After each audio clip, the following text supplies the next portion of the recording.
Welcome to the White House, everybody. Give it up for the NBA champion, Golden State Warriors.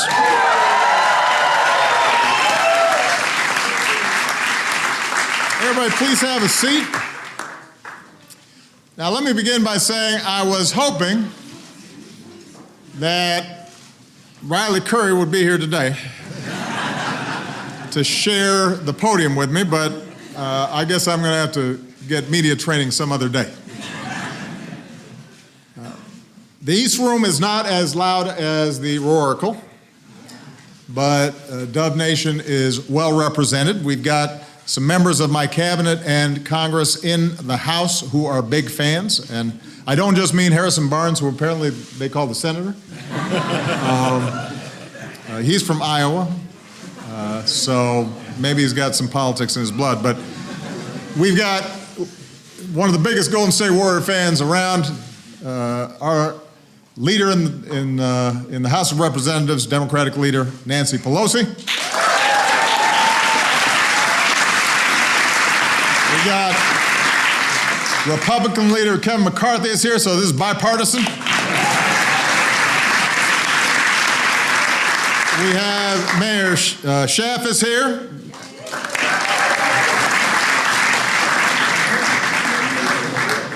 So we're glad you're here to celebrate the best in the Bay. What's going on back there?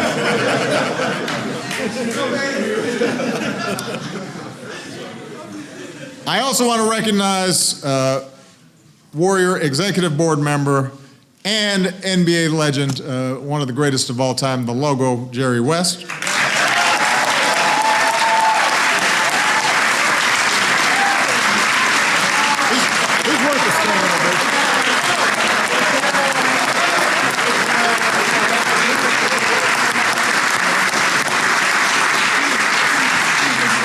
As well as owner Joe Lacob and general manager Bob Myers. Give them a big round of applause.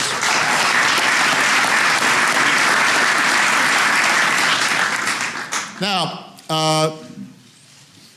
it is rare to be in the presence of guys from the greatest team in NBA history. So we're pretty lucky today because we've got one of those players in the house, Steve Kerr from the 1995-96 Chicago Bulls.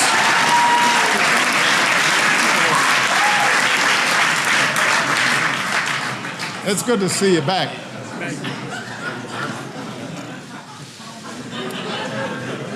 Now, for those of you who don't know, the Warriors started the season without Coach Kerr, who was recovering from back surgery, so Luke Walton stepped up and led the team to a ridiculous 39-4 record.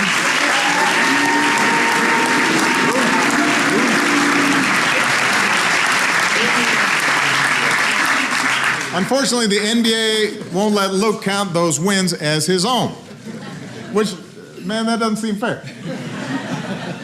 You defied the cynics, you accomplished big things, you racked up a great record, and you don't get enough credit.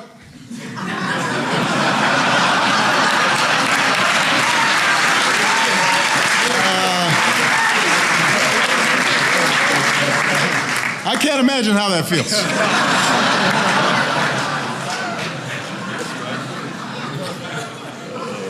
Now, let's face it, the Warriors are in the midst of a pretty special two-year run. Folks are saying that they are revolutionizing basketball. They are so good that they seem to be just breaking the game itself. And I don't play anymore, but I still know a little bit about basketball, and this really is one of the best that we've ever seen. Great shooting, great passing, a small ball, nuclear lineup. It's almost not fair. And they play not just well, but they play well together. They play as a team the way basketball is supposed to be played. And it's beautiful to watch when they're working on all cylinders. Now, let's face it, beautiful was not how folks described the Warriors for many years. I may be one of the few who are old enough to remember the last time they were good. Back in the middle 70s, I was, last time they won a championship, I was 10 years old. So the franchise had had some good teams and some great players, but it had been struggling. one college player forgot that there was even a team in Oakland. That was Klay Thompson, by the way.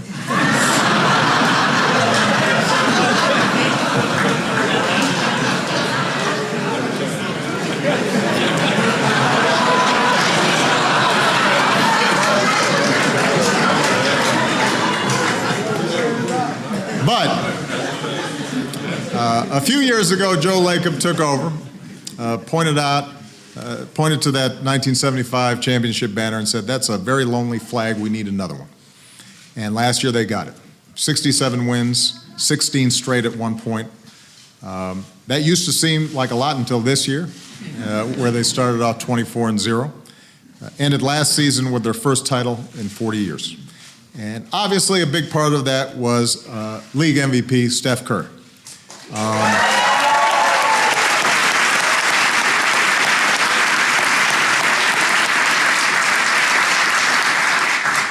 Steph's a pretty good shooter.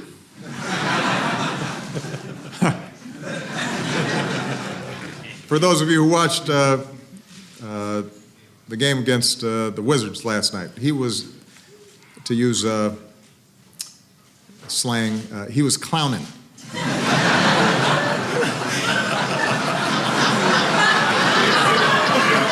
He's all jumping up and down.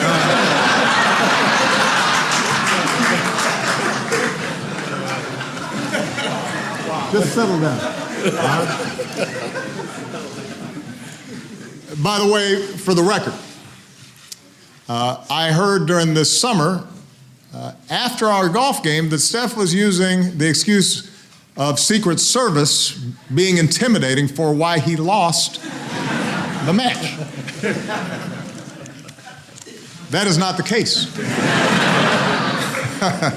But he will have another opportunity. Obviously, watching Steph play is incredible. And for anybody who enjoys basketball, it is just a lot of fun. But it's not just Steph. There's the other Splash brother, Klay, who dropped 37 points in a quarter, and whose jump shot is actually a little prettier.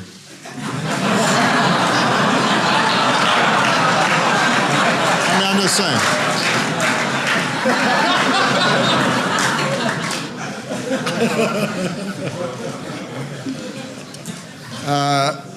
There were Barnes dunks, Bogut blocks, Draymond Green showing us heart over height every single night. Draymond's also known to add a few more words that I cannot repeat.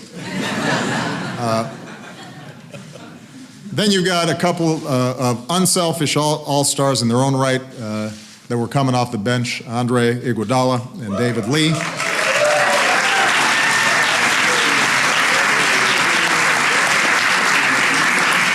And a bench that was so good that an opposing coach complained they've got two starting lineups. In the finals, Golden State faced Cleveland and a guy named LeBron. Down 2-1, Coach Kerr had the guts to shake up the lineup, and it worked. Andre came off the bench, played great D, took home the finals MVP, and it was a perfect example of the kind of team this is. Everybody doing their part, everybody ready to step up at any moment, unselfish play, folks looking out for each other. And it's the same kind of selflessness that the Warriors show in their community as well. They've led the way for the NBA's commitment to our My Brother's Keeper initiative, promoting mentoring in the Bay Area and nationwide. I know they met with some students in the White House Mentor Program earlier today. This team's also supporting the city's Oakland Promise effort to help more kids make it through college. You've had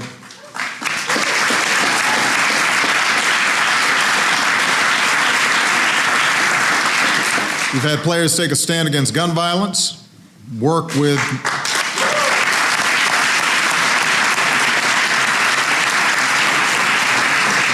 they've worked with Michelle's Let's Move initiative. They've dressed up as Santa to deliver Christmas presents to those in need. And the first time I met Steph was because he had partnered with the UN Foundation to donate 3 anti-malarial mosquito nets for every 3-pointer he makes. So last night, that's 33 nets. So keep shooting, Steph. Not that he needs any encouragement, obviously.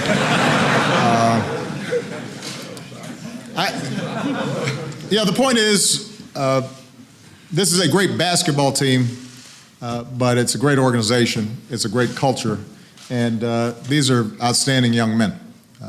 And some of them I've met before. Steph I've gotten to know a little better.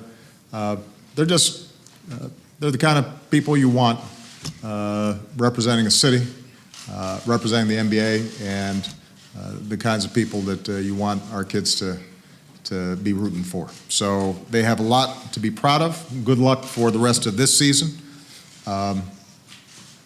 Maybe you'll break that Bulls record, but as Coach Kerr pointed out, he wins either way. Either way, he's got the record. So, thanks everybody. Congratulations. You want to say something?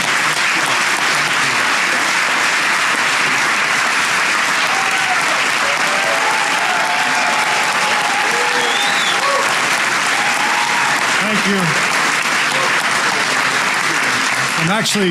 I'm a little thirsty. Is that my water or yours? I thought maybe it was yours. I'm guessing it's yours. I want to say thank you. I also want to say congratulations for becoming the first president in our nation's great history to use the term clowning. So, that was, although maybe Teddy Roosevelt used it somewhere in there. I don't know. But we want to thank you. Our organization is so honored to be here, to meet you, to tour the White House, and to celebrate our championship with you here. Our general manager, Bob Myers, who you met earlier, also mentioned to me that you're going to be a free agent at the end of this year. And so we don't know if you have anything lined up yet. But I'm ready to go. You can consider this a symbol of an offer that's coming. We want you, as soon as your duties are done here in the White House, we'd like you to be the leader of Dub Nation. 44.